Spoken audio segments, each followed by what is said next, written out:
अस्सलाम वालेकुम dear students, कैसे हैं आप सब। उम्मीद करता हूं कि आप सब खैर आफियत से होंगे। तो आज के दिन हम कम्प्लेक्स एनालिसिस बाय डेनिस जी ज़िल इनकी बुक से एक्सरसाइज 3.1 को स्टार्ट करेंगे। ठीक है, तो इसमें सबसे पहले कहता है इन प्रॉब्लम्स 1 to 10, मसला नंबर 1 से लेके 10 तक, और right the given complex number. ये जो भी हमें कम्प्लेक्स नंबर दिए गए हैं इन पोलर फॉर्म, इसको पोलर फॉर्म में लिखिए। ठीक है, तो पहले हमें पोलर फॉर्म क्या होती है उसके बारे में पता होना चाहिए। तो इस पे पीछे मैंने डिटेल से लेक्चर बनाए हैं, उसको देखिएगा। अगर नहीं देखने तो यहाँ भी थोड़ा ना थोड़ा तो लाजमी बताऊँगा ना। ठीक है, कहता है इसको पोलर फॉर्म में कन्वर्ट करिए। फर्स्ट यूजिंग आर्गूमेंट, पहले ये वाला आर्गूमेंट लेते हुए, and then using this argument, और फिर ये आर्गूमेंट लेते हुए। ठीक है, तो जो मैंने पीछे 3 लेक्चर्स बनाए हैं इस एक्सरसाइज से पहले, तो वहाँ पे जो मैंने सबसे ज़्यादा फोकस किया है वो इन चीज़ों पे ही है। ठीक है, तो चलिए जी, फिर भी हम देखते हैं ये चीज़ें क्या होती हैं, फिर इन क्वेश्चंस को मसला नंबर 1 से लेकर 10 तक को सोल्व करेंगे। ठीक है, देखें यहाँ पे साइड पे इन चीज़ों को डिस्कस कर लेते हैं। जी, अगर मैं कहूँ कि मेरे पास एक कम्प्लेक्स नंबर है x प्लस एटा वाई, कोई भी। ठीक है, ये क्या है, कार्टेशियन फॉर्म में है, कार्टेशियन कोऑर्डिनेट यानी कि x, y में है। ठीक है, अगर मैं कहूँ कि मुझे ये चीज़ पोलर में चाहिए तो x को मैं कर देता हूँ r कोस थीटा और y को सब्स्टिट्यूट कर देता हूँ r साइन थीटा। ठीक हो गया, तो जब यहाँ पे मैं सब्स्टिट्यूट करूँगा तो ये z बन जाएगा, z is equal to x की जगह पे आ जाएगा r कोस थीटा और प्लस एटा, y की जगह पे आ जाएगा r sine theta. r common आ गया दोनों से, तो ये हमारे पास आ जाएगा cos theta plus iota, r बाहर चला गया तो बाकी बचा साइन थीटा। ठीक है, तो ये हमारे पास होती है पोलर फॉर्म। ठीक है, और यहाँ पे कोऑर्डिनेट्स यूज़ हो रहे हैं r और थीटा। ठीक है, r और थीटा। अब यहाँ पे जो थीटा है ना, थीटा, तो थीटा पे अब हम थोड़ी सी बात कर लेते हैं। थीटा को कहते हैं आर्गूमेंट। ठीक है ना, argument of z, argument of z, और इसको हम ना इस तरह डिनोट करते हैं या ज़ाहिर करते हैं। ठीक है, आर्गूमेंट ऑफ जी। अब ये आर्गूमेंट ऑफ जी, आपको पता है कि अगर हम इस चीज़ की बात करें कि फ़र्ज़ किया हमारे पास एक चीज़ ऐसे आई है, यानी कि ये हमारे पास अगर जी1 है, तो आपको पता है यहाँ से लेके यहाँ तक एंगल थीटा, फ़र्ज़ की तरह इसे मैं कह देता हूँ थीटा 0। अब दोबारा घूम के मैं इस पे आऊँगा तो दोबारा यही वैल्यू होगी। क्यों? क्योंकि पीरियड हमारे पास 2 पाई है। ठीक है, तो यानी कि थीटा का आंसर भी वही होगा, थीटा नॉट प्लस 2 पाई का भी आंसर वही होगा। दोबारा घूम के आऊँ तो दोबारा भी आंसर हमारे पास वही होगा। ठीक है ना, इसी तरह आप एंटी क्लॉकवाइज भी चल सकते हैं, इसी तरह हम एंटी क्लॉकवाइज भी चल सकते हैं। यानी कि अगर ये चीज़ है ना ये वाली, तो हम एंगल जो है वो इस तरह ले लेते, इस तरह। ठीक है, फिर ये एंगल घूम के यहाँ पे इस तरह ले लेते। ठीक है, तो फिर ये एंगल दोबारा घूम के इस तरह ले लेते। तो ये सारी चीज़ें क्या है, ये थीटा की वैल्यू है जिसे आर्गूमेंट ऑफ जी कहेंगे। ठीक है, आर्गूमेंट जी कहने से ज़्यादा बेहतर है कि अगर हम इसे थीटा कहें और इसे जनरल आर्गूमेंट कहें, इसे जनरल आर्गूमेंट कहें। जनरल आर्गूमेंट क्यों कह रहा हूँ ये भी मैं आपको बताता हूँ। ठीक है, इसको एक स्पेशल नाम दे दिया जनरल आर्गूमेंट का। क्यों? क्योंकि इसमें बहुत सी वैल्यूज़ हैं। ठीक है, ये क्या है, सेट ऑफ वैल्यूज़ है, ये सेट ऑफ वैल्यूज़ है, ये सेट ऑफ वैल्यूज़ है। अब मैं कहता हूँ कि ऐसी वैल्यूज़ जो कि इसको फुलफ़िल करें, ठीक है, जो कि इस कंडीशन को फुलफ़िल करें, थीटा की वो वैल्यूज़ जो कि इस चीज़ को फुलफ़िल करें, उसको कहते हैं प्रिंसिपल वैल्यूज़। ठीक है, प्रिंसिपल वैल्यूज़। और इन प्रिंसिपल वैल्यूज़ की बिना पे जो थीटा आएगा ना, उसको कहेंगे प्रिंसिपल आर्गूमेंट, उनको कहेंगे प्रिंसिपल आर्गूमेंट,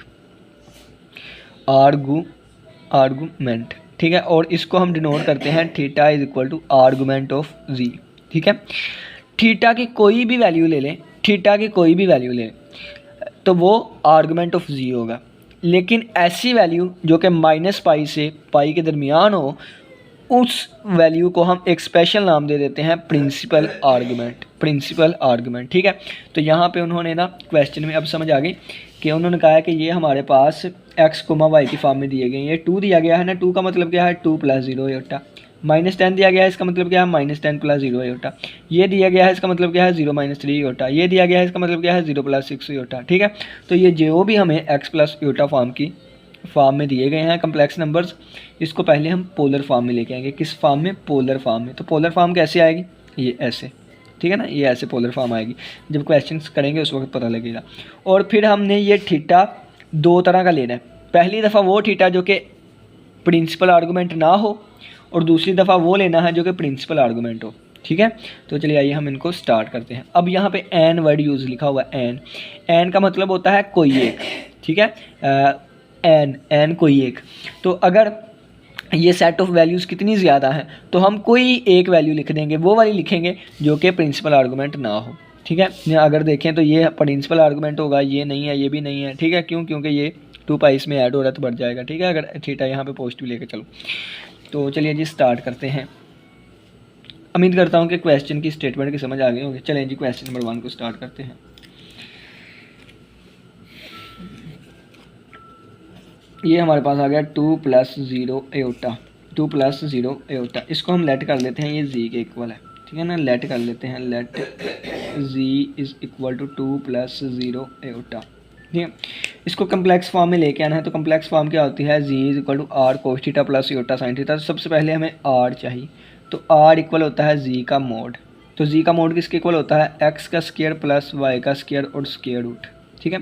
तो x का स्क्वायर, x की जगह पे 2 लिखा हुआ है तो 2 का स्क्वायर, ठीक है। यहाँ पे लिख लेते हैं x की वैल्यू कितनी है 2 और y की वैल्यू कितनी है 0 है, ठीक है। तो 2 का स्क्वायर प्लस 0 का स्क्वायर और इसके ऊपर आ जाएगा स्क्वायर रूट। तो ये 2 का स्क्वायर हमारे पास 4 बन जाएगा और प्लस 0 का स्क्वायर रूट, तो ये हमारे पास 4 का स्क्वायर रूट, आंसर आ जाएगा 2, ठीक है। r की वैल्यू कितनी आ गई 2, यहाँ पे लिख लेते हैं r की वैल्यू आ गई 2, ठीक है। अब देखें r की वैल्यू आ गई। अब थीटा की वैल्यू पहले फाइंड करें, फिर उसमें से ये 2 कंडीशन उस पर अप्लाई करेंगे, ठीक है। सबसे पहले देखिए थीटा की वैल्यू अप्लाई करें। तो थीटा नहीं, मैं अल्फ़ा लिखने लगा हूँ, अल्फ़ा, ठीक है। अल्फ़ा किसके इक्वल होता है, tan इनवर्स y/x का मोड, ठीक है। तो ये आ जाएगा tan इनवर्स y की वैल्यू कितनी है, y की वैल्यू कहाँ गई, ये 0/x की वैल्यू कितनी है 2 है, दोनों पॉजिटिव है तो मोड लगाने की ज़रूरत ही नहीं। तो ये आ गया tan इनवर्स 0, ये हमारे पास आ गया tan इनवर्स 0। तो tan इनवर्स 0 किसके इक्वल होता है, 0 के ही। तो अल्फ़ा की कीमत आ गई 0, अल्फ़ा की कीमत कितनी आ गई, 0 आ गई। अब चलें जी हम यहाँ पे क्वाड्रेंट ड्रा करने लगे हैं। क्या चीज़, क्वाड्रेंट। देखें ये हमारे पास आ गया इस तरह क्वाड्रेंट आ गया, ठीक है। ये आ गया क्वाड्रेंट, ये पहला क्वाड्रेंट है, ये दूसरा क्वाड्रेंट है, ये तीसरा क्वाड्रेंट है और ये चौथा क्वाड्रेंट है। अगर हम देखें तो अल्फ़ा की वैल्यू कितनी आई, 0 आई है, ठीक है। अब इसको देखें अगर, तो ये 2 + 0 एटा है, 2 + 0 एटा अगर ड्रा करना चाहें तो 2 यहाँ पे कहीं पे आएगा, ठीक है। एक्स एक्सिस पे 2 आएगा कहीं पे और वाई एक्सिस पे 0 आएगा, यानी कि ये वाला वेक्टर हमारे पास बनेगा, ठीक है। ये ग्राफ कैसे बनाते हैं, तो ये एक्सरसाइज 1.2 के पहले क्वेश्चंस में सारा हम डिटेल से डिस्कस करके आए थे, ठीक है। तो ये हमारे पास आ गया 2 + 0 एटा, यानी कि ये वाला कम्प्लेक्स नंबर यहाँ पे बन गया। अब ये देखें यहाँ पे हमारे पास ठीक वैल्यू है, यानी कि पहले क्वाड्रेंट में सही हो गई। अगर कोई और क्वाड्रेंट आता, 3 आ जाता, 2 आ जाता, तो उसमें फिर पाई का हमारे पास चेंजिंग आ जानी थी, ठीक है। तो यहाँ पे चेंजिंग नहीं आएगा, ठीक है। अब ये अल्फ़ा ही थीटा के इक्वल होगा, तो थीटा भी इसके ही इक्वल होगा, ठीक हो गया। अगर फ़र्ज़ किया कि सेकंड थर्ड क्वाड्रेंट में आ जाता तो फिर कैसे लेके चलेंगे वो आगे वाले क्वेश्चंस में हम देखेंगे, ठीक है। तो थीटा की वैल्यू कितनी आ गई, 0 है। अब ये जो 0 है, अब जो हमारे पास 0 है ये कहाँ से कहाँ तक लाई कर रहा है, ये इसमें लाई करता है -π से +π के दरमियान, हाँ जी उसमें ही लाई करता है, ठीक है। जब -π से 0 तक जाएगा फिर 0 से π, तो ये 0 जो है इसमें ही आता है, ठीक है। तो फिर इसका मतलब क्या है कि ये theta is equal to principal argument है, ये क्या है, प्रिंसिपल आर्गूमेंट है। तो ये दूसरी कंडीशन हो गई, ठीक है। तो इसके लिए अगर हम जी लिखना चाहें तो इसके लिए जी क्या आएगा, जी हमारे पास किसको होता है, are cos theta plus Etah sign theta. तो आर की वैल्यू कितनी है, 2 है, तो 2, तो कोस थीटा यानी कि कोस 0 और प्लस एटा साइन थीटा यानी कि साइन 0 आ जाएगा। लें जी हमारे पास ये आ गया पोलर फॉर्म में, और पोलर फॉर्म में, और थीटा कौन सा है, थीटा वो वाला है प्रिंसिपल आर्गूमेंट, यानी कि ये वाली कंडीशन वाला, ठीक है। अब इस कंडीशन को लेके चलते हैं। इस कंडीशन के लिए क्या करेंगे, यानी कि ये चीज़ दी गई है ना, अब हम क्या करेंगे, यहाँ से घूम के यहाँ पे वापस आएंगे, ठीक है। तो यानी कि 2 इस इंटरवल से बाहर आ जाएंगे, वो अपनी मर्ज़ी यहाँ से घूम ले या अपनी मर्ज़ी यहाँ से घूम ले, 1 चक्कर लगा लें, 10 चक्कर लगा लें, 20 चक्कर लगा लें, जितने मर्ज़ी चक्कर लगा लें, ठीक है, जितने मर्ज़ी चक्कर लगा लें। लेकिन वो कहते हैं कि आपने एक, यानी कि कोई एक कीमत लिखनी है अपनी मर्ज़ी से, ठीक है। अगर हम टोटल की बात करें ना, टोटल वैल्यूज़ कितनी होंगी, तो टोटल ये वाली वैल्यूज़ होंगी, ठीक है। एन की वैल्यू 0 रखेंगे तो ये वाली चीज़ आ जाएगी, एन की वैल्यू 1 रखेंगे तो वो एक वैल्यू आ जाएगी, ये देखिए एक जीरो वैल्यू आ गई, 1 रखी वैल्यू तो 0 + 2 पाई 2 पाई आ जाएगी, 2 वैल्यू रखूँगा तो वो 4 पाई आ जाएगी, 3 रखूँगा 3 2 बार 6 6 पाई आ जाएगी, सोन चलता जाएगा। इसी तरह नेगेटिव में रखूँगा तो -2 पाई आ जाएगा, -4 पाई आ जाएगा, -6 पाई आ जाएगा। तो इसमें से कोई एक केस उठा लें, तो मैं ये वाला उठा लेता हूँ, ठीक है ये वाला। तो when theta does not equal to principal argument then theta is equal to theta is equal to 0 plus, ये वाला 0 था, 0 + 2 पाई हो जाएगा, 2 पाई, ठीक है। जब n की कीमत कितनी हो गई, जब n की कीमत हमने 1 रखी, ठीक है, ये n की कीमत 1 रखी तो ये चीज़ बनी थी ना, तो फिर इसके लिए z बन जाएगा हमारे पास 2 इसमें वैल्यूज पुट की ना 2 cos थीटा, अब थीटा की जगह 2 पाई आएगा, ठीक है, अब थीटा की जगह 2 पाई आएगा, तो cos 2 पाई और प्लस एओटा साइन 2 पाई, और ये हमारे पास रिक्वायर्ड आंसर है, ठीक है। आप ये भी लिख सकते थे cos 4 पाई प्लस एओटा 4 पाई, 6 पाई भी लिख सकते थे, कोई एक लिखना है अपनी मर्जी, ठीक हो गया। तो ये हमारे पास हमारा रिक्वायर्ड आंसर आ गया। तो क्वेश्चन नंबर 1 को ना हमने डिटेल से करने की कोशिश की, क्वाड्रेंट का भी मैंने कंसेप्ट दिया, तो बाकी नेक्स्ट क्वेश्चन जो है वो हम जल्दी जल्दी करने की कोशिश करेंगे, क्योंकि पहले क्वेश्चन तक ही हमारे पास 11 मिनट्स हो गए हैं, ठीक है। तो कंसेप्ट समझ आ गया, आगे वाले क्वेश्चन में हम दौड़ लगाते हैं। क्वेश्चन नंबर 2 है हमारे पास -10 + 0 एओटा, ठीक है। तो सबसे पहले इसको लेट कर लेते हैं, z is equal to -10 + 0 iota, ठीक है।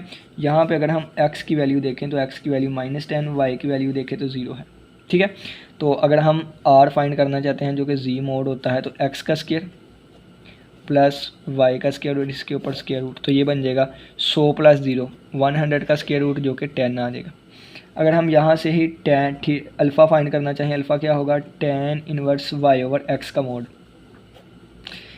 y 0/x - 10 और इसका मोड, ठीक है। तो ये आ जाएगा अल्फ़ा की वैल्यू tan इनवर्स, ये पॉजिटिव 10 हो जाएगा और 0/10 आंसर 0, tan इनवर्स 0, तो tan इनवर्स 0 अभी यहाँ पे कैलकुलेट करके कितना होता है, 0 होता है, तो इसका आंसर आ गया 0, ठीक है, 0 आंसर आ गया इसका। अब देखें, अब दोबारा क्वाड्रेंट हम ड्रा करेंगे यहाँ पे, ठीक है, दोबारा यहाँ पे अब क्वाड्रेंट ड्रा करेंगे। -10 x में -10 की तरफ आ जाए तो ये x एक्सिस है तो -10 आ गए, और y में 0 यानी कि 0, तो ये हमारे पास चीज़ बनेगी, यानी कि यहाँ से लेके यहाँ तक, ठीक है, ये वाली चीज़ बनेगी, ये वाली। अब ये चीज़ बन गई, और ये चीज़ कितना है एंगल, तो ये एंगल देखें तो हमारे पास पाई एंगल होगा, कितना, पाई एंगल होगा। तो यानी कि अगर हम यहाँ पे ये अल्फ़ा कितना आ गया 0, अगर हम थीटा की बात करें यहाँ पे कितना आएगा, तो थीटा आएगा 0 + पाई, तो थीटा की वैल्यू आ गई कितना, पाई आ गई। और ये क्या है, ये अगर हम देखें तो इस इंटरवल में बिलोंग करता है, इस इंटरवल में है ना, ये देखें पाई भी इस इंटरवल में शामिल है, क्योंकि पाई के साथ इक्वल टू वाला निशान भी लगा हुआ है, ठीक है। तो फिर इस बिना पे हम इसको इस थीटा को कहेंगे argument of z, principal argument कहेंगे, प्रिंसिपल आर्गूमेंट क्यों, क्योंकि ये इस इंटरवल में लाई करता है, और इस इंटरवल में लाई करे तो इसको प्रिंसिपल आर्गूमेंट कहते हैं, ठीक हो गया। तो चलिए जी, ये प्रिंसिपल आर्गूमेंट आ गया पाई, और इसके रिलेटेड हमारा कम्प्लेक्स नंबर आएगा z is equal to r की वैल्यू 10 है, और cos pi plus iota sine theta की जगह पे पाई आ जाएगा, ठीक है। अब इस पाई में कोई भी एक नंबर ऐड कर दें, 2 पाई ऐड कर देते हैं, तो वो ये वाला केस बन जाएगा, ठीक है ना, ये वाला केस बन जाएगा, ये वाला केस वैसे बनेगा, theta is equal to pi plus 2 pi कर दिया तो वो 3 पाई बन गया, कितना, 3 पाई बन गया। तो ये हमारे पास z इज इक्वल टू आ जाएगा 10 और cos 3 पाई और प्लस एओटा साइन 3 पाई। क्वेश्चन नंबर 1 डिटेल से आप समझ के एक दफ़ा कर लेना खुद, आगे वाले क्वेश्चन बिल्कुल उसी तरह, ठीक है। तो ये हमारे पास 2 फॉर्म्स आ गई, एक ये वाली और एक ये वाली आ गई। ये क्या है, जब थीटा आर्गूमेंट ऑफ z यानी कि प्रिंसिपल आर्गूमेंट के था, जब ये प्रिंसिपल आर्गूमेंट के नहीं बल्कि जनरल कोई भी उनमें से एक वैल्यू के इक्वल था, ठीक है। नेक्स्ट क्वेश्चन पे चलते हैं। नेक्स्ट क्वेश्चन नंबर 3 है हमारे पास, ठीक है, इसको हम लेट कर लेते हैं, let z is equal to 0 और प्लस यानी कि -3 एओटा। यहाँ पे अगर हम x की कीमत देखें तो 0 है, y की कीमत देखें तो -3 है, ठीक है। तो चलिए आइए इसको आगे प्रोसीड करते हैं। तो देखें, सबसे पहले हम r फाइंड करेंगे जो कि z का मोड होता है, तो ये आ जाएगा 0 का स्क्वायर और प्लस -3 का स्क्वायर और इसके ऊपर स्क्वायर रूट, ठीक है। तो 0 का स्क्वायर 0 और 3 का 9, तो ये आ जाएगा 9 का स्क्वायर रूट, 9 का स्क्वायर रूट 3 हो जाएगा, ठीक है। ये हमारे पास r की वैल्यू आ गई 3। दोबारा देख लें, 0 का स्क्वायर प्लस -3 का स्क्वायर, -3 का स्क्वायर प्लस 9, 0 का स्क्वायर 0 और 9 + 0 9, 9 का स्क्वायर रूट कितना, 3 आ गया। अब यहाँ पे थीटा अल्फ़ा फाइंड करते हैं जो कि है tan inverse y over x का मॉड, ठीक है। तो ये आ जाएगा tan इनवर्स वाई की कीमत कितनी है -3 का मॉड बटा 0 का मॉड 0 ही होगा, तो ये आ जाएगा tan इनवर्स 3, ठीक है। और बटे में कितना है 0 है, बटे में कितना है 0 है। तो समथिंग ओवर 0 अनडिफाइन होता है तो tan इनवर्स इन्फिनिटी बन जाएगा, tan इनवर्स इन्फिनिटी, और tan इनवर्स इन्फिनिटी इक्वल होता है π/2 के, ठीक है। तो ये हमारे पास अल्फ़ा की कीमत आ गई कितनी π/2, ये अल्फ़ा की कीमत आ गई π/2, ठीक है। अब यहाँ पे दोबारा देखें, बनाते हैं यहाँ पे क्वाड्रेंट, किससे बनाएं, इससे बना लेते हैं। यहाँ पे अगर हम देखें तो x की वैल्यू कितनी है 0 है, तो x यहाँ पे रहेगा, y की वैल्यू -3 है तो -3 नीचे को आएगा, फ़र्ज़ किया ये -3 है, ठीक है। तो ये हमारे पास ये नीचे को आ गया। क्वाड्रेंट की बात करें तो कौन सा क्वाड्रेंट है, तो ये इमेजिनरी y एक्सिस है, ठीक है, इमेजिनरी, और यहाँ पे -π/2 होता है, ठीक है। आपको पता है ना, यहाँ पे +π/2 और यहाँ पे +π होता है और यहाँ पे -π होता है। तो ये हमारे पास अगर हम देखें तो ये π/2, ये -π/2, तो ये चीज़ अगर थीटा की बात करें, किसकी, थीटा की अगर हम बात करें तो ये आ जाएगा यहाँ से लेकर यहाँ तक एंगल जो है ये -π/2, ठीक है। -π, ये यहाँ पे नहीं, यहाँ पे +π होता है ना, यहाँ से चलेंगे तो ये +π, यहाँ से चलेंगे तो -π, यहाँ से चलेंगे तो +π/2, यहाँ से चलेंगे तो -π/2। आप -π/2 लेने के बजाय आप ये +270 भी ले सकते हैं, ठीक है, 3π/2 भी ले सकते हैं। तो 3π/2 ही होता है ना, 2 9 3 बचता है, हाँ ठीक है, ठीक है। आप +3π/2 भी ले सकते हैं, आप -π/2 भी ले सकते हैं, अपनी मर्ज़ी। तो मैं थीटा अपनी मर्ज़ी से लेकर चलता हूँ -π/2, ठीक है। ये थीटा आ गया मेरे पास, ये थीटा आ गया, और ये हमारे पास आर की कीमत कितनी आई थी 3 आ गई थी, ठीक है। अब मैं कम्प्लेक्स नंबर्स लिखने लगा हूँ, देखें। अब ये -π/2 जो है वो इस इंटरवल के अंदर आता है, ठीक है, इस इंटरवल के अंदर ही आता है ना। तो यानी कि ये फिर हमारे पास theta is equal to argument of z बनेगा, यानी कि प्रिंसिपल आर्गूमेंट बनेगा कितना -π/2। तो इसके लिए जो हम कम्प्लेक्स नंबर लिखेंगे वो z is equal to r cos theta plus iota sine theta, ठीक है। तो ये हमारे पास कौन सा आ गया, जब थीटा जो है वो प्रिंसिपल आर्गूमेंट के इक्वल था। अब हम वो लेके चलेंगे जब ये प्रिंसिपल आर्गूमेंट के इक्वल नहीं होगा, तो थीटा किसके इक्वल आ जाएगा -π/2 और इसमें +2π कर दें, ठीक है। तो ये किसका इक्वल आंसर आएगा, एलसीएम लेंगे तो आ जाएगा 2 और ये -π और +4π और ये आ जाएगा 3π/2, यानी कि ये 3π/2 जो है ये रेंज से बाहर चला गया। जब इस रेंज से बाहर चला गया 3π/2 आ गया, 270 आ गया, पाई से ऊपर चला गया, तो फिर ये ऑटोमेटिकली ये वाली कंडीशन नहीं रहेगी बल्कि ये वाली कंडीशन बन जाएगी, ठीक है। क्योंकि इस रेंज से बाहर आ गया ना, ये वाली चीज़ इस रेंज से बाहर आ गई है, तो इसका मतलब है कि ये वाली चीज़ नहीं रहेगी, दूसरा केस बन जाएगा, ठीक है। तो ये जी की वैल्यू आ जाएगी 3r cos theta plus iota sine theta, और यही हमारा रिक्वायर्ड आंसर है, ठीक हो गया। अब हम चलते हैं क्वेश्चन नंबर 4 पे। क्वेश्चन नंबर 4 हमारे पास है 6 एओटा, ठीक है। तो इसको हम सबसे पहले लेट कर लेते हैं, z is equal to 0 plus 6 iota आ जाएगा, और यहाँ पर डायरेक्टली अब r की वैल्यू, r यानी कि z का मोड यानी कि 0 का स्क्वायर प्लस 6 का स्क्वायर, तो ये हमारे पास 0 का स्क्वायर 0 ही और ऐड होगा तो ये बन जाएगा, ये इससे कैंसिल, तो आंसर आ गया 6, ठीक हो गया। ये आ गया आंसर कितना 6 आ गया।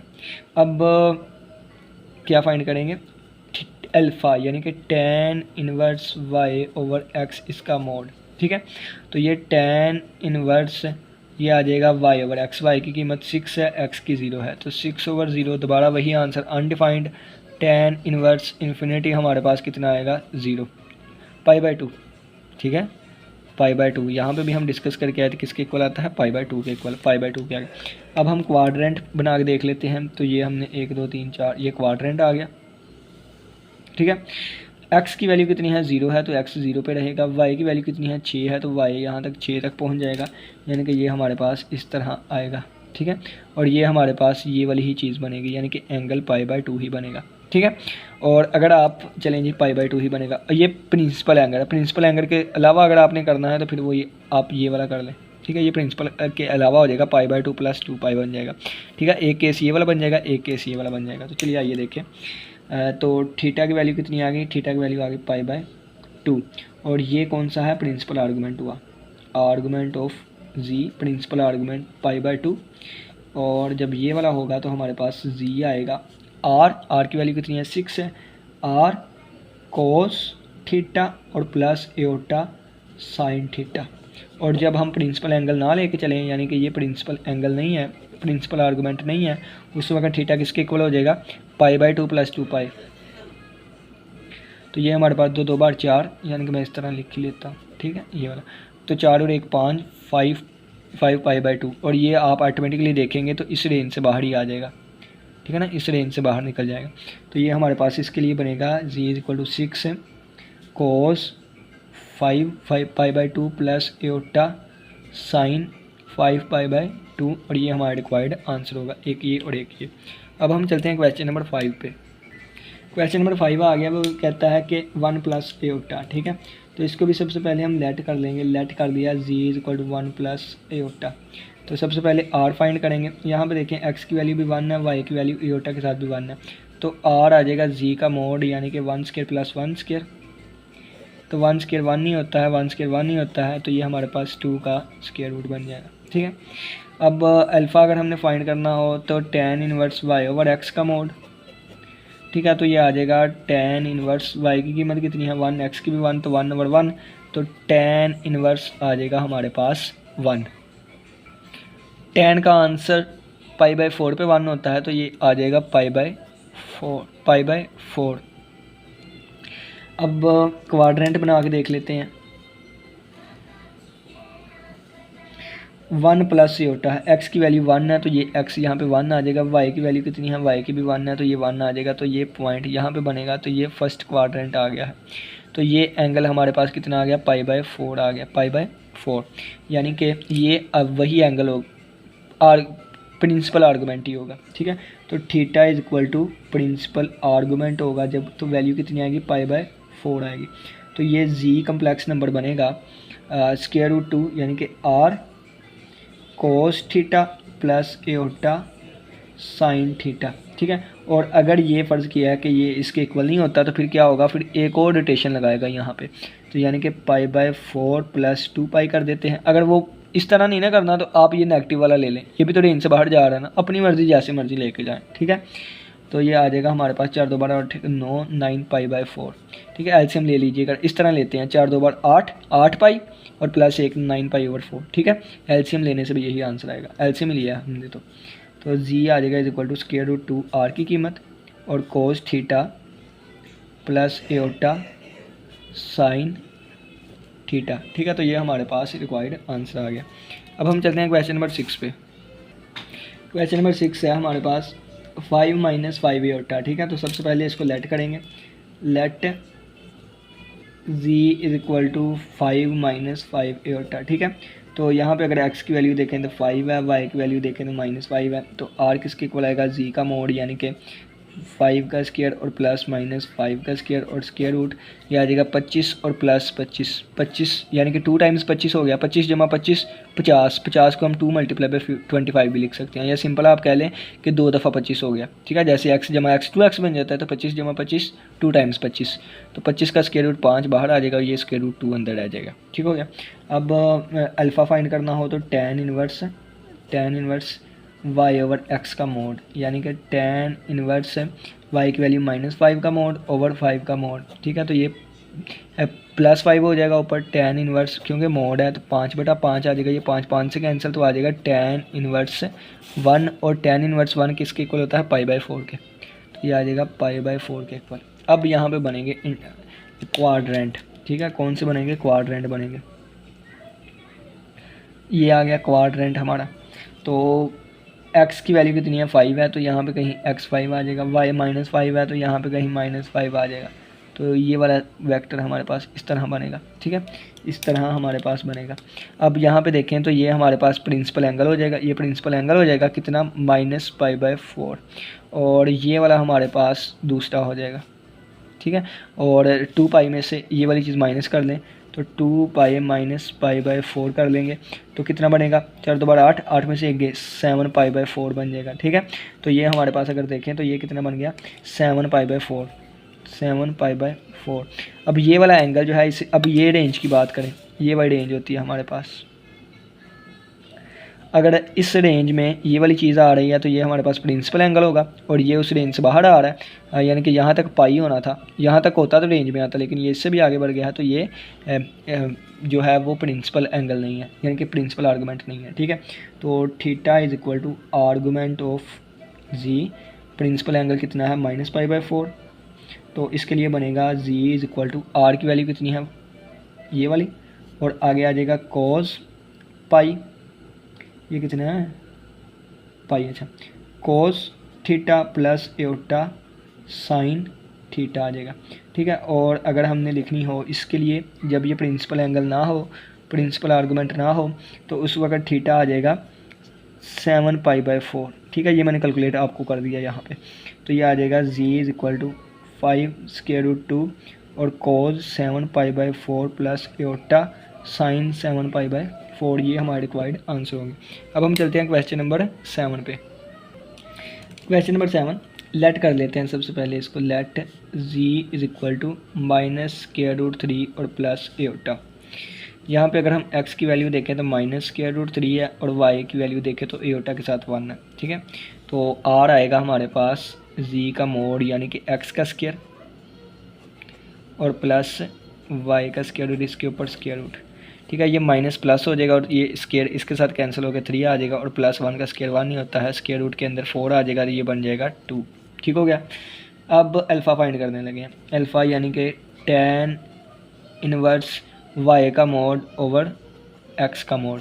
ठीक है, ये आ जाएगा हमारे पास tan इनवर्स -√3 का मोड और डिवाइडेड बाय 1 का मोड। ठीक है, क्योंकि आपको पता है कि मोड लहदा भी हो जाते हैं मल्टीप्लिकेशन में, तो ये आ जाएगा tan इनवर्स √3/1, तो ये बन जाएगा tan इनवर्स √3।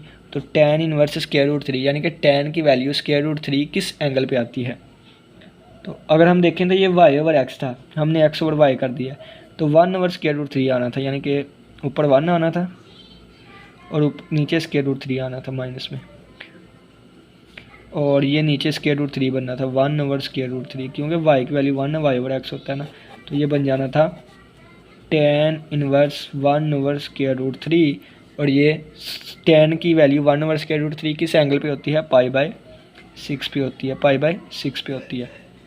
ये आ गया हमारे पास। ठीक है, अब क्वाड्रेंट बनाएंगे, क्या अब क्वाड्रेंट x की वैल्यू -√, यानी कि यहाँ पे कहीं जाएगी, y की वैल्यू 1 यानी कि यहाँ पे कहीं होगी, तो हमारे पास जो बनेगा वो इस तरह होगा, इस तरह नहीं, यहाँ पे कहीं आएगा। ठीक है, यहाँ पे, और ये एंगल जो है वो रेंज के अंदर आ रहा है, तो ये एंगल कितना है π/6 है, और ये π/6 जो एंगल होगा ये प्रिंसिपल आर्गूमेंट होगा। क्यों, क्योंकि ये इस रेंज में आ रहा है। ठीक है ना, क्योंकि ये इस रेंज में आ रहा है।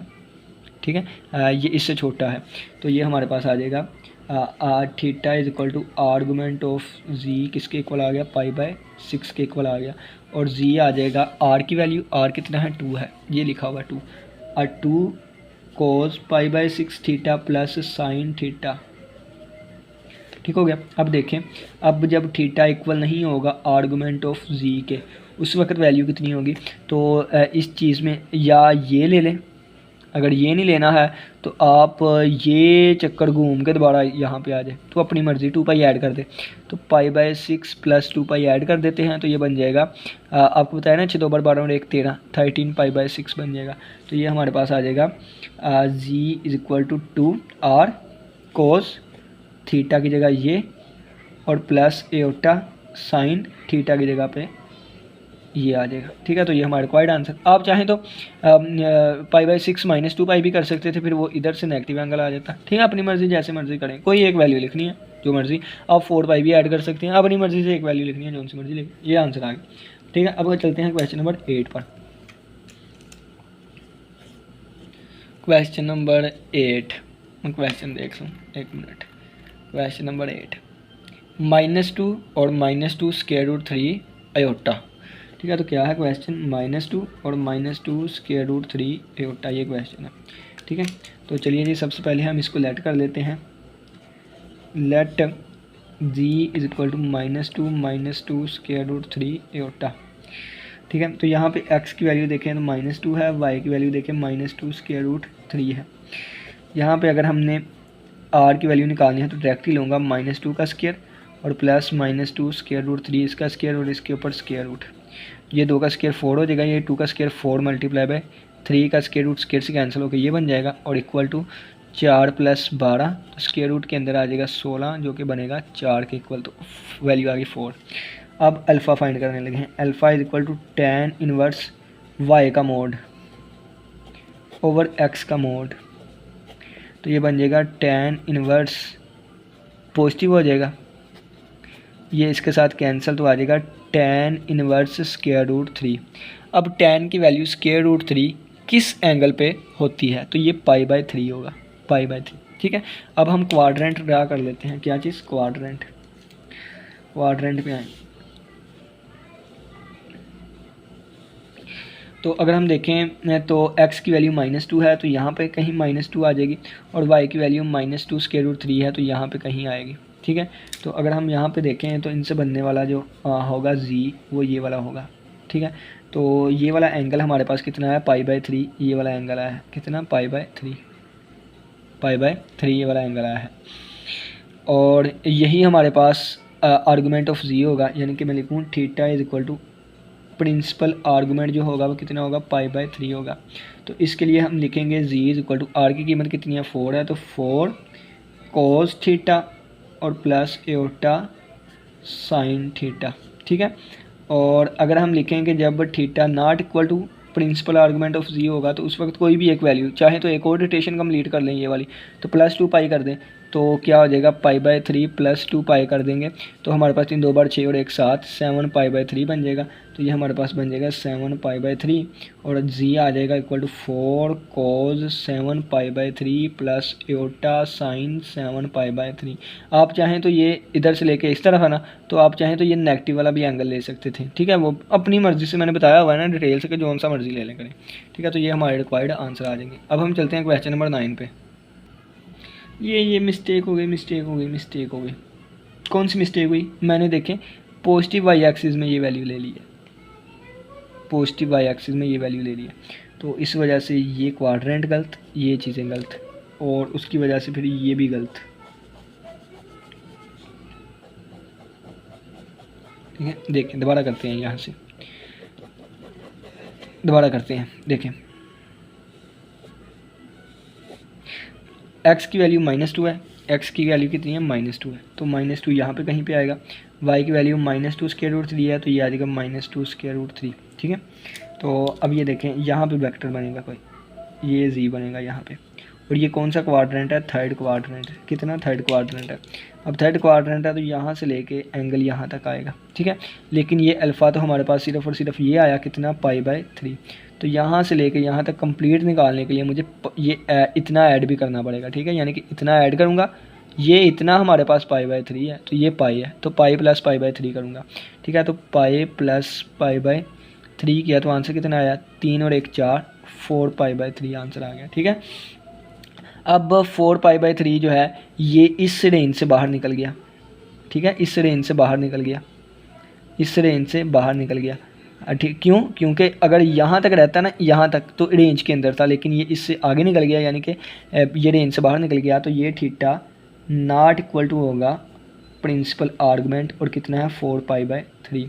तो z बन जाएगा हमारे पास कितना? r की वैल्यू कितनी थी? 4, तो 4 cos theta plus iota sine theta. ठीक है। अब वो वैल्यू लिखेंगे जब थीटा बराबर होगा आर्गूमेंट ऑफ z के। ठीक है। वो कौन सी वैल्यू आएगी? तो ये वाली हम ले लेते हैं, ये वाली वैल्यू ले लेते हैं। ठीक है। ये वाली वैल्यू का मतलब क्या होगा? तो ये -π के अंदर आएगी ना, तो क्या कैसे? तो 2π में से माइनस कर दें ये वाला एंगल, 2π में से माइनस कर दें 4 π/3, तो ये हमारे पास आएगा 3 2 बार 6, 6 में से 4 गया 2 π/3 आ गया। तो ये कितना एंगल बनेगा? 2 π/3 बनेगा, लेकिन ये -2 π/3 बनेगा। कितना? -2 π/3 बनेगा। तो ये आ गया z इज इक्वल टू 4 और cos -2 π/3 और प्लस एओटा साइन -2 π/3 3, ठीक है। और ये हमारे पास प्रिंसिपल आर्गूमेंट है, तो ये एक आंसर आ गया, ये आंसर आ गया, ठीक हो गया। अब हम चलते हैं क्वेश्चन नंबर 9 पे। तो ये मिस्टेक हो गई थी, ठीक है, इसको देख लीजिएगा। अब ये क्वेश्चन है, तो पहले बटे में एटा आ रहा है, इसको रैशनलाइज करेंगे तो -1 माइनस एटा ओवर -1 माइनस एटा कॉन्जुगेट से मल्टीप्लाई और डिवाइड करेंगे, ठीक है। तो ये ऊपर 3 से मल्टीप्लाई किया तो -3 एटा, और बटे में देखें तो ये ए स्क्र प्लस बी स्क्र बनेगा, यानी कि -1 का स्क्र और माइनस एटा का स्क्र बन जाएगा, ठीक है। तो ये बन गया -3 और -3 एटा बटा 1 का स्क्र 1 होता है, एटा स्क्र -1 माइनस माइनस +1, तो ये प्लस हो गया। यहाँ से हमारे पास वैल्यू बनेगी -3 बटा ज़्यादा कर देते हैं 2, और -3 बटा 2 एटा बन गया, ठीक है ना।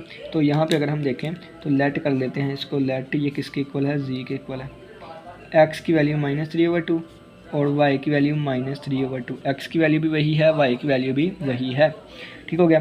तो सबसे पहले हम आर फाइंड करते हैं, जो कि जी बार होता है, यानी कि जी का मोड, यानी कि जी की मैग्नीट्यूड, यानी कि जी का मॉडुलस, ठीक है। तो ये -3/2 होल स्क्वायर और प्लस -3/2 होल स्क्वायर, तो ये हमारे पास क्या बन जाएगा, 3 का स्क्वायर 9/4 जमा 9/4 और इसका स्क्वायर रूट, ठीक है। तो ये क्या बन जाएगा, 4 एलसीएम ले लें तो 9 जमा 9 इसका स्क्वायर रूट, यानी कि 18/4। तो यानी कि अगर आप देखें 2 बार 4 2 9 बार 18, ठीक है। तो ऊपर बन जाएगा 3 और नीचे बन जाएगा 2 का स्क्वायर रूट, 9 का स्क्वायर रूट 3 और 3 ओवर स्क्वायर रूट 2 बन जाएगा, ठीक हो गया। अब देखें कि अब हम अल्फ़ा मालूम करने लगे हैं, ठीक है। अल्फ़ा किसके इक्वल होगा, tan inverse y over x, y का मोड ओवर x का मोड, ठीक है। तो ये आ जाएगा tan इनवर्स, y की वैल्यू कितनी है, ये है -3/2 का मोड ओवर -3/2 का मोड, ये भी पॉजिटिव हो जाएगा, ये भी पॉजिटिव, कट के हमारे पास आ जाएगा tan इनवर्स 1। तो tan का आंसर 1 किस एंगल पे आता है, तो tan का आंसर जो 1 आता है ये π/4 पे है शायद, ठीक है, π/4 पे होगा, 1 मिनट, हाँ ये आंसर आएगा π/4 पे, ठीक है, π/4 पे आंसर आता है, ठीक हो गया। अब हम क्वाड्रेंट बना लेते हैं, क्या क्वाड्रेंट, ये क्वाड्रेंट आ गया। अगर हम देखें तो x की वैल्यू कितनी है, -3/2, यानी कि x नेगेटिव है तो x की वैल्यू होगी -3/2, यहाँ पे कहीं होगी। y की वैल्यू भी नेगेटिव है तो y भी कहीं पे यहाँ पे होगा -3/2, ठीक है। तो ये हमारे पास थर्ड क्वाड्रेंट बनेगा, कितना, थर्ड क्वाड्रेंट। अब ये π/4 इतना है, ठीक है, π/4 इतना है, तो टोटल यहाँ से लेके यहाँ तक पाई है, तो पाई प्लस π/4 कितना आ जाएगा, 2 4 1 बार 4 और 1 5 π/4 आ जाएगा, ठीक है। और अगर हम देखें तो ये रेंज से बाहर चला गया, क्योंकि रेंज तो यहाँ तक की थी, रेंज से बाहर चला गया, तो ये फिर ये वो वाला एंगल होगा जो कि प्रिंसिपल आर्गूमेंट नहीं है, ये theta not equal to principal argument, ठीक है। और थीटा की वैल्यू कितनी है, थीटा की वैल्यू आ जाएगी हमारे पास 5 π/4। अच्छा ये प्रिंसिपल, ये इसका मतलब है कि प्रिंसिपल आर्गूमेंट इसके बराबर है, तो आप ये थीटा इसके बराबर है, ठीक है। तो इसको यहाँ पर रेज कर लें और ये लिखें थीटा इसके बराबर होगा, ठीक है। तो ये ज़रा गलती हो गई यहाँ पे कि जहाँ पे, अब पीछे देख लीजिएगा, जहाँ कहीं भी मैंने लिखा है ना इस तरह के नॉट इक्वल टू ये वाली चीज़ और आगे ही लिख दिया 5 π/4, तो इसका मतलब होता है ये इस चीज़ के इक्वल है और ये इसके इक्वल नहीं है, तो ये गलती हो गई, ये आप इसको ठीक कर लीजिए करें, इसका मतलब इस तरह होगा, ये इसके वैल्यू होगा और ये इसके बराबर नहीं है, ठीक है ना। ये मिस्टेक आप ठीक कर लीजिएगा, मेरे जहन में अभी अभी आई है, और चलिए अच्छी बात है कि वीडियो के अंदर ही ये कवर हुई। अब देखें ये थीटा आ गया, तो जी किसके इक्वल आएगा, जी आएगा, आर की वैल्यू कितनी आई है, आर की वैल्यू ये वाली आ गई है, ठीक है, आर की वैल्यू तो आ जाएगा आर और कोस थीटा प्लस एटा साइन थीटा आ गया। अब आर्गूमेंट ऑफ जी की देखें वैल्यू, यानी प्रिंसिपल आर्गूमेंट की, तो वो ये वाला आ जाएगा, ये वाला मतलब कि 2 पाई से माइनस कर दें, तो 2 पाई में से माइनस कर दूंगा किसको, 5 π/4 को, तो ये 4 2 बार 8, 8 में से 5 गए 3 π/4 और ये 3 π/4 आ गया, लेकिन क्या आएगा, नेगेटिव का लूँगा, ठीक है, क्या लूँगा, नेगेटिव का, क्योंकि इसका डायरेक्शन इस तरफ है ना, तो नेगेटिव का। तो यहाँ पे लिख देता हूँ theta is equal to principal argument of z किसके इक्वल आया, -3 π/4, -3 π/4, तो ये जी यहाँ पे बनेगा 3 ओवर स्क्वायर रूट 2 आर की वैल्यू और कॉस थीटा प्लस एटा साइन थीटा, ठीक है। तो ये हमारे पास हमारा रिक्वायर्ड आंसर आ गया। अब हम चलते हैं क्वेश्चन नंबर 10 पे।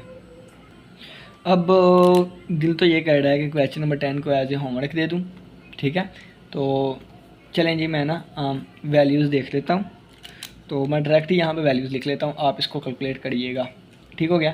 तो जब इसको आप रैशनलाइज कर लेंगे ना, तो उस वक्त जो हमारे पास जी की वैल्यू आएगी ना, वो 3√3 और -3 एओटा होगी। ठीक हो गया। और जब यहाँ से आर फाइंड करेंगे ना, तो आर की वैल्यू आ जाएगी 6। और जब यहाँ से अल्फ़ा फाइंड करेंगे तो अल्फ़ा की कीमत π/6 लिखी हुई है। ठीक है। और क्योंकि मैंने रफ फॉर्मल में लिखा होता है साइड पे, तो वो रफ फॉर्मल देख रहा हूँ, चीज़ें ढूंढनी पड़ती है। और जब थीटा आएगा तो थीटा हमारे पास -π/6 आएगा, और ये रेंज में ही आएगा, और ये प्रिंसिपल आर्गूमेंट बन जाएगा, argument of z principal argument बन जाएगा। और ये आ जाएगा -π/6, और जी की वैल्यू आ जाएगी ये 6 और cos -π/6 और प्लस एओटा साइन -π/6। और अगर हम बात करें तो ये π/6 आ रहा है, -π/6 आ रहा है, इसका क्वाड्रेंट कितना बनेगा? क्वाड्रेंट इसका फोर्थ क्वाड्रेंट बनेगा। कौन सा फोर्थ क्वाड्रेंट? यानी कि यहाँ पे कहीं लाया करेगा। तो ये वाली चीज़ हमारे पास जो आएगी ना, यानी कि 2π में से माइनस कर दें इस वाली चीज़ को, तो ये π/6 को माइनस कर दिया, तो जो अच्छी 2/12 में से 11π/6 आ जाएगा। तो 11π/6 इसका दूसरा एंगल आ जाएगा। ठीक है। Not equal to principal argument, और थीटा की वैल्यू कितनी आ गई? 11π/6। तो वो हमारे पास जी बन जाएगा 6 cos 11π/6 और प्लस एओटा साइन 11π/6। ठीक है। तो ये हमारे पास रिक्वायर्ड आंसर होगा क्वेश्चन नंबर 10 का। उम्मीद करता हूँ आज के लेक्चर की समझ आई होगी। आज के लेक्चर में हमने एक्सरसाइज 1.3 के पहले 10 क्वेश्चन सोल्व करने की कोशिश की। किसी बच्चे का कोई भी क्वेश्चन हुआ तो लाजमी पूछिएगा। अपना बहुत सा ख्याल रखिएगा। इसी के साथ इजाज़त दें। अल्लाह हाफिज़। अल्लाह निगहबान।